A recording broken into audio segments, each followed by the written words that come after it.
স্নান করে দেবে, শরীরটা একটু হালকা লাগবে।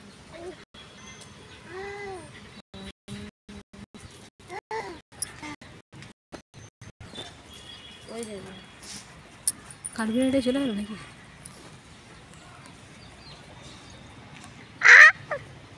ও মালিকের বাবাকে জিজ্ঞাসা করেই যাচ্ছে কোথায় যাবে, কলেজে মন যাবে, কি করতে যাবে, নাইটি কিনতে যাবে, হাঁটে যাবে, ওষুধ কিনতে ওষুধ যাওয়া মানে বেকার।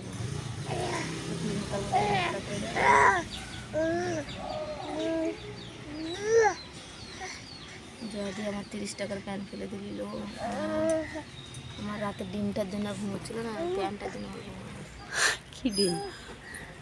কি মাগি যদি কি বানাচ্ছে, কে বানাচ্ছে এগুলো জামাই আছে, মিষ্টি চলে যেতে